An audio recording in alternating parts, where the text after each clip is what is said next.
Have you ever wondered why so many Catholics still disagree about what happened after Vatican II? Was the council itself the turning point? Or was it the way the reforms were carried out? A new historical study is bringing that question back into the spotlight. And instead of looking at the whole world, it focuses on one city, Baltimore. The book is called A Liberal Revolution: The Implementation of Vatican II in the Archdiocese of Baltimore, written by historian Hanael Bianchi and published by Os Justi Press in 2026. Rather than offering a broad theory, the book looks closely at local history. The idea is simple.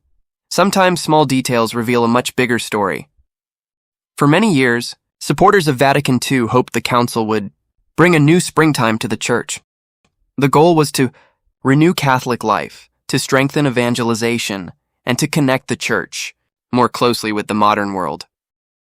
But according to the book, that expected revival never fully happened. Instead, Catholic institutions declined, church participation dropped, and later, the clergy abuse crisis further damaged the church's credibility. That raises an important question. What caused this change? According to Bianchi, the main issue was not the council alone. He argues that the way Vatican II was implemented allowed liberal ideas centered on personal choice to reshape Catholic life. To explain this, he divides Baltimore's experience into 3 stages. The first stage began immediately after the council. Cardinal Lawrence Sheehan supported major reforms.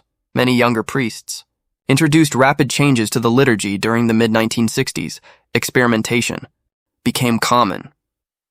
Even though Cardinal Sheehan sometimes tried to slow things down, the book says he often removed older priests who objected instead of disciplining those pushing radical changes.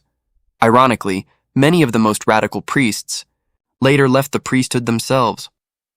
Meanwhile, ordinary Catholics remained divided. Some accepted the changes, others simply hoped stability would return. The second stage focused on Catholic institutions. According to the book, once personal autonomy became a central message, long-standing Catholic schools, neighborhoods, retreat houses, and community life gradually weakened. Interestingly, Bianchi describes Cardinal Sheehan as a moderate rather than a radical. He strongly supported civil rights for Black Americans and spoke against racism. Yet, the reforms during his leadership still changed the archdiocese in lasting ways. The third stage involved church administration. The book argues that new bureaucratic structures became deeply established. According to Bianchi, these structures eventually became difficult to change. He suggests they often resisted both progressive reforms and traditional Catholic requests. One of the book's most surprising findings concerns the liturgy.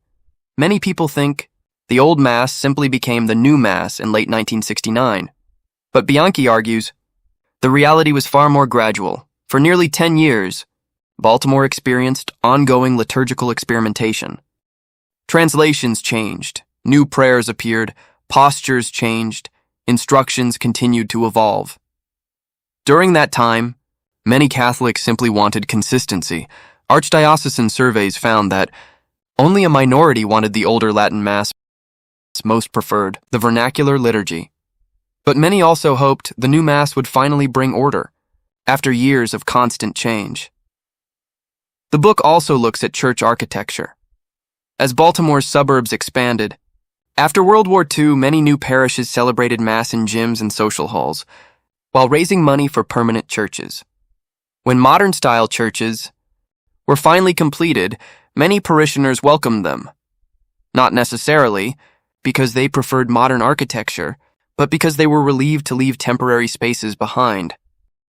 Finally, Bianchi says traditional Catholics opposed many of the reforms from the very beginning. However, they had little influence. Some even argued that if parishes could allow folk masses or home masses, they should also be allowed to keep the traditional Latin Mass. According to the book, those requests were rarely accepted.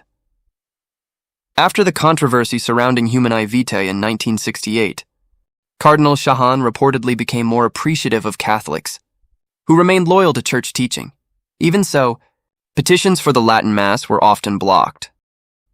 Whether readers agree with Bianchi's conclusions or not, The book offers one clear reminder. Sometimes, understanding church history begins not with broad theories, but with careful attention to local events, historical records, and the small details that shape the lives of ordinary Catholics.